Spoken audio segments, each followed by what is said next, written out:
안녕하십니까. 고재는 목사입니다. 오늘 중심의 원리 세 번째 시간, 오늘 주제는 우리의 형상과 모양대로 인간을 창조하자라는 것입니다. 이제부터 창세기, 성경 처음부터 창세기부터 중심의 원리를 찾아서 진행을 해 보겠습니다. 자, 먼저 동화 같은 얘기를 하겠습니다. 유치원생들에게 하나님을 그리라고 한다면 어떻게 되겠습니까? 아무도 인자한 할아버지 얼굴을 그릴 것입니다. 어쩌면 초등학생들까지도 그럴 것입니다. 고등학생쯤 가야 하나님을 어떻게 그려 말도 되지 않아 라는 그 항변이 나올 것입니다. 하나님은 전능하신 창조주이십니다. 하나님은 영이시기 때문에 인간의 눈에는 보이지 않습니다. 창조된 인간의 목적은 하나님과의 인격적 관계를 맺어서 하나님과 함께하는 것입니다.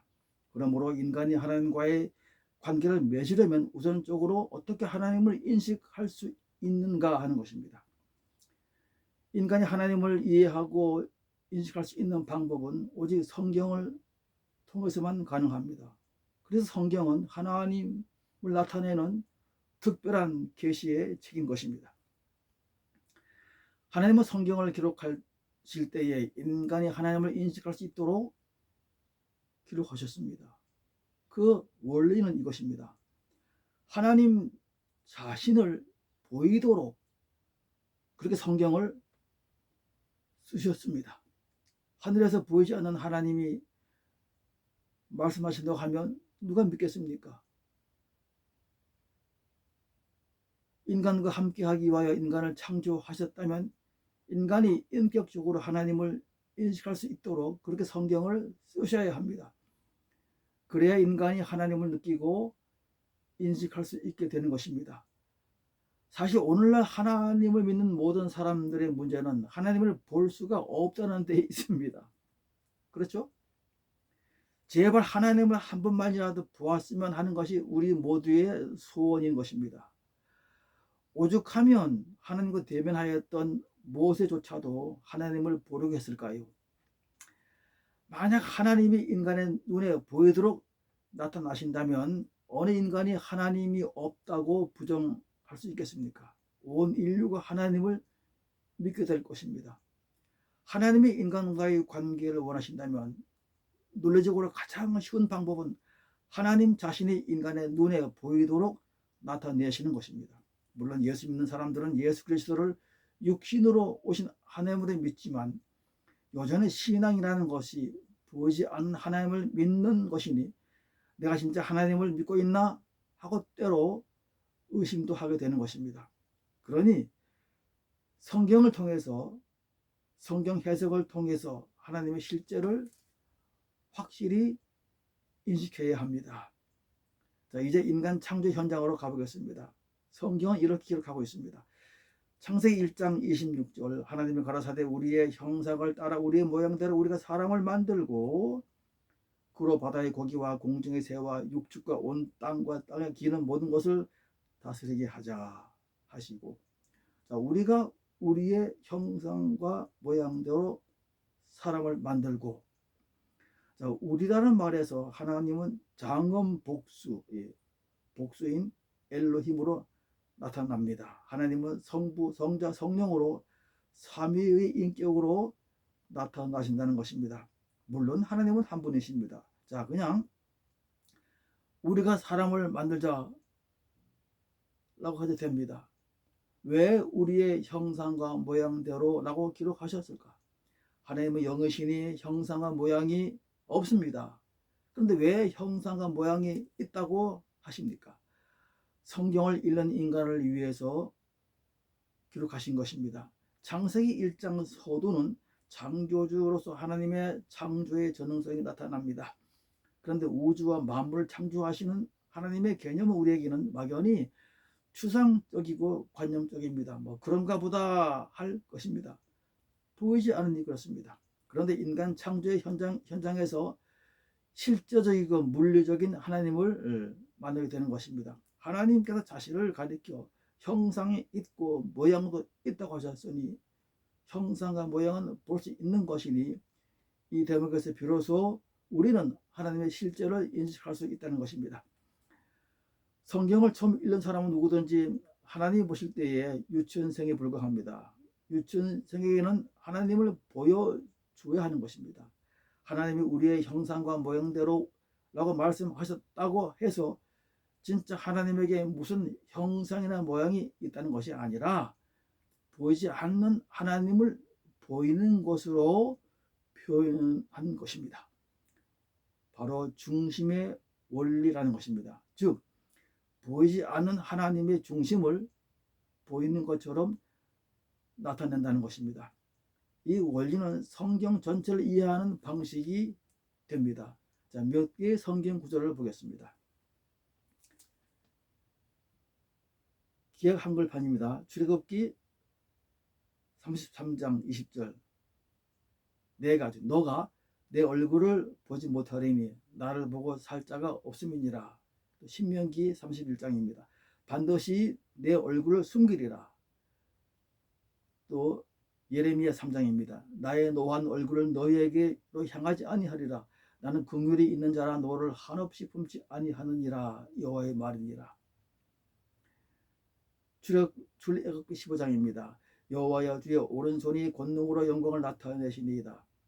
시편 60편입니다. 우리에게 응답하사 오른손으로 구원하소서. 이사야 41장 내가 너를 굳세게 하리라. 참으로 너를 도와주리라. 참으로 나의 의로운 오른손으로 너를 붙들리라. 하나님의 영이시기 때문에 얼굴이 있을 수가 없어요. 역시 오른손이 있을 수가 없습니다. 그런데 왜 하나님에게 얼굴이 있고 또 오른손이 있다고 하십니까? 성경을 읽는 인간을 위해서입니다. 하나님을 보이게 나타나게 하심으로 확실하게 하나님의 존재를 교육시키는 그런 것입니다. 하나님의 얼굴과 하나님의 오른손 그러니까 막연하고 추상적인 하나님이 아니라 인자하게 생기신 할아버지처럼 아주 강인한 오른손을 가진 능력의 사람처럼 하나님을 인식할 수 있는 것입니다. 왜 오른손일까요? 하나님에게 왼손은 없습니까? 성경은 유치원생에게 하나님의 속성을 가르칩니다. 힘을 나타내기 위하여 오른손이 필요한 것입니다. 왜냐하면 인간 사회에서는 오른손을 힘의 대명사로 인식하기 때문입니다. 하나님은 오른손을 매우 강조하십니다. 아예 손이 없으셔요. 근데 무슨 오른손입니까? 하나님의 백성들을 교육시키려 인간의 언어를 사용하시는 것입니다.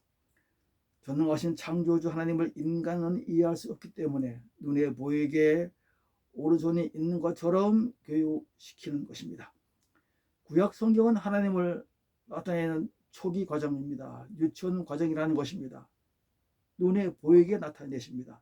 그러나 계시를 완성하신 신약 성경에 이르러서는 더 이상 하나님은 보이는 것으로 나타내시지 않습니다. 중심으로 돌아가셨기 때문입니다. 자, 더 나아가 보겠습니다. 하나님의 형상을 따라 하나님의 모양대로 사람을 만들자고 했으니 그러면 사람에게 하나님의 형상과 모양이 있다는 얘기가 됩니다. 하나님에게 보이지 않는 형상과 모양이 사람에게 있다는 것이니 논리적으로 그건 역시 사람에게도 보이지 않는다라는 것입니다. 설마 하나님의 형상과 모양이 사람의 겉모습, 잘생기고 기골이 장대하고 그런 보이는 것은 아니라는 것입니다. 겉모습은 오히려 동물이 훨씬 낫습니다. 동물은 인간보다 훨씬 더 힘이 세고 더 빠르고 또 하늘을 날아다닙니다. 그러므로 하나님의 형상과 모양은 인간의 속 마음에 들어와 있는 것입니다. 인간의 중심이 된 것입니다. 중심, 그러니까 마음의 한가운데 라는 것은 이 중심을 마음의 생각, 즉 혼, 자아가 둘러싸고 있는 것입니다. 혼은 지정의로 대표되는 인간의 자아이죠. 모든 지식과 감정과 의지를 포함하는 것입니다. 그 혼의 한가운데에 중심이 있는 것입니다. 그러므로 중심과 혼과 몸은 하나가 되어 전인격적으로 인간이라는 전인을 이루는 것입니다. 인간의 중심은 하나님과 통해야 하기 때문에 하나님을 볼 수 있는 눈의 기능을 합니다. 중심으로 하나님을 바라보고 하나님을 인식하기 때문입니다. 인간의 중심이 인간의 본질입니다. 중심에 의해서 모든 생각, 감정, 의진, 혼이 작동하기 때문입니다. 그러므로 하나님은 언제나 인간을 상대하시거나 대우하실 때 인간의 중심을 보시고 말씀하십니다. 하나님은 성경을 기록하실 때 언제나 인간의 중심을 보시고 기록하십니다. 그러므로 우리가 성경을 이해하려면 우리 역시 성경을 중심으로 보아야 한다는 것입니다. 나의 혼적, 나의 감정이나 이성으로 보면 안 된다라는 것입니다. 또 깊은 속의 속마음 중심으로 보아야 한다는 것입니다. 성경의 어떤 장면이 이해가 되지 않는다면 그 원인은 우리가 중심으로 속마음으로 성경을 보지 않기 때문입니다. 겉으로 우리의 이성이나 지식으로 보니까 이해가 안 되는 것입니다. 하나님은 하나님 자신의 보이지 않는 형상과 모양으로 인간의 속을 창조하셨습니다. 보이지 않는 하나님의 속을 우리 역시 보이지 않는 우리의 중심으로 속마음으로 읽어야 하는 것입니다. 어떻게 속마음으로 성경을 읽을까 고민하시기 바랍니다. 의지적으로 내가 나의 속마음을 여는 것이 힘듭니다. 힌트를 드리면 인간에게 고난이 찾아오면 인간의 속마음이 열리기 시작한다는 것입니다. 마음이 상하면 나의 의지와 상관이 없이 중심이 열리기 때문입니다. 고난 당할 때 중심이 열리고 중심이 작동하기 시작합니다. 이 원리는 언제나 동일합니다. 명심하시기 바랍니다. 할렐루야.